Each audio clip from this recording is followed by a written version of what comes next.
ამ საკითხის უბრალოდ დიპლომზე დაყვანა მხოლოდ მშრალად წარმოუდგენელი არის. ეს არის მეუფე გრიგოლის პირველი კომენტარი მას შემდეგ, რაც ის წმინდა სინოდის ისტორიულ სხდომაზე პატრიარქობის კანდიდატად გამოარჩიეს. ხობისა და ფოთის მიტროპოლიტი გაოგნებას ვერ მალავს, როგორ დაბლოკა სინოდის წევრთა ნაწილმა მეუფე ისაიას კანდიდატურა, რომელსაც არჩევნებში მონაწილეობა სურდა. თუ მშრალად გავუყობოდით ამას, ცოტა უხერხო მდგომარეობაში აღმოჩნდებოდით, იმიტომ რომ შეიძლება მარტო მეუფე ისაია არა აღმოჩნდნენ არაერთი და ორი და მათ შორის ჩვენ მღვდელმთავრები ვართ ყველა დიპლომიანი და უდიპლომიანი. რას ნიშნავს ეს? და მაინც თუ ჩვენ ამ ფორმალობასაც ყურადღებას მივაქცევდით, მეუფე ისაია არის კერძო შემთხვევა. ამას განხილვა ჭირდებოდა როგორც კერძო შემთხვევას.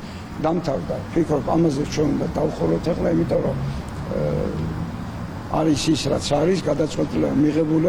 პატრიარქობის კანდიდატმა პირველებთან მიცემულ ვრცელ ინტერვიუში პირდაპირ თქვა, რომ ის მღვდელმთავრები, რომლებიც უმრავლესობით მომავალ პატრიარქს აირჩევენ, იქნებიან ეკლესიის მომავალზე პასუხისმგებლები.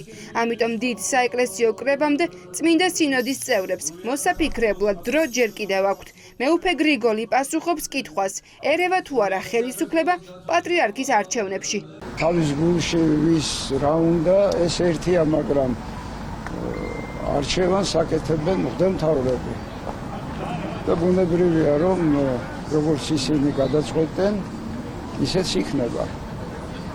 და მე ეს უნდა დაამტკიცოს სულიწმიდან კურთხევის ჟამს. ამ არჩევანზე უკვე პასუხისმგებლობა მოუწევს არა მხოლოდ მომავალში, არამედ აქვე უკვე. იმიტომ რომ ჩვენ ერთად გვაქვს საკეთებელი. კიდევ ერთი კაცი, ვინც არ უნდა იყოს ვერაფერს იზავს. მაგრამ თითოეული მღვდელმთავარი და თითოეული მათგანი სხვადასხვა ნიჭები და უნარებით არის აღსილი. თითოეული მათგანი უნდა ჩაერთოს ამ პროცესში, რასაც ეკლესიის ცხოვრება ქვია, მისი სამომავლო განვითარება, თანამედროვე გამოწვევებთან დაპირისპირება. ეკლესიაში დიდ უსამართლობაზე პირდაპირ საუბრობს ზენონ იარაჯული.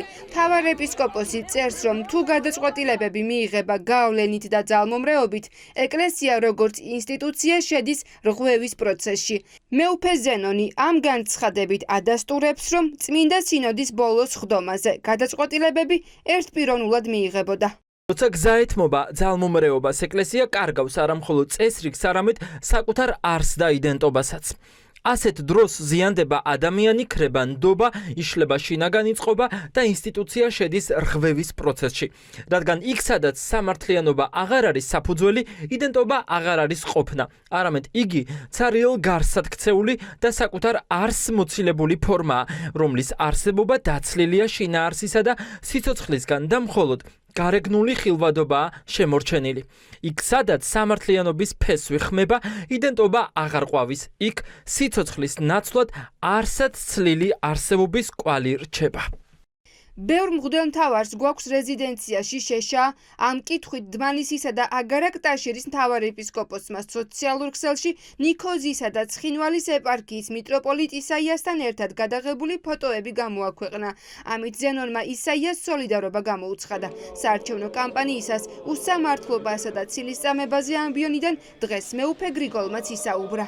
წრებით ადამიანებზე, როცა უსამართლოდ გვექცევიან, ცილს წამებენ.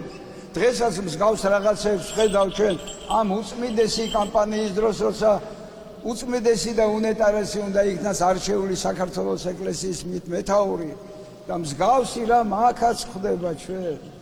რაშია საქმე? საარჩევნო პერიოდია და ძალიან მინდა რომ ეს არჩევნები არ გავდეს აი იმ ტიპის ჩვეულებრივ არჩევნებს, რაც ერთში ტარდება ხოლმე. განსხვავებით ყოველივე ამისგან, აი დღეს სამი კანდიდატია ხომ საპატრიარქო. ესენი არ არიან სხვადასხვა პარტიების, სხვადასხვა რელიგიების, სხვადასხვა მოკლედ ინტერესების სფეროს წარმომადგენლები. ეკლესიის შვილებია ყველა, მოვისმინოთ, დავაკვირდეთ. საარჩევნო კამპანიაში აქტიურად ერთვება მოსაყდრეშიო. ახალი პატრიარქის გამორჩევის საკითხზე ნებათა ღელვას არ იმჩნევს, თუმცა დღეს მრევლს დააპირდა, რომ ილია მეორის დაარსებული საყოველთაო ნათლობების ტრადიცია კვლავ გაგრძელდება. გავიხსენო უწმინდესი და უნეტარესი კათოლიკოს პატრიარქი ილია მეორე კიდევ ერთხელ თქვენთან ერთად და გავიხსენო ის შესანიშნავი პრაქტიკა, რომელიც მან დააწესა, გულისხმობს საყოველთაო ნათლობის ტრადიციას, რომელმაც ამდენი სარგებელი და სიხარული მოუტანა ჩვენს ხალხს და ვისურვოთ და ინებოს უფალმა, რომ ჩვენს ეკლესიაში ეს ტრადიცია კლავაც გაგრძელდეს. სოციალურ ქსელში გააქტიურდა კიდევ ერთი პატრიარქობის კანდიდატის მეუფე იობის მხარე. რუის ურბნისის მიტროპოლიტმა დღეს წირვა ქარელში, სამების ტაძარში ჩაატარა, თუმცა მოახლოებულ დიდ საეკლესიო კრებაზე არაფერი უთქვამს. მერი ჩვენი მთავრობა და მხედრობა მისი მოიხსენოს უფალმა, მერტვან სასწორებსა საკოლავე, მასამ არაფერი დაუყოვნი უგუნისამდე. ახალი პატრიარქი 17 მაისამდე უნდა აირჩიონ. პატრიარქობის არჩევნებში 3 კანდიდატი მონაწილეობს: მეუფე შიო, მეუფე გრიგოლი და მეუფე იობი. მეუფე ისაიას და მეუფე დანიელს არჩევნებში მონაწილეობის უფლება არ მიეცათ.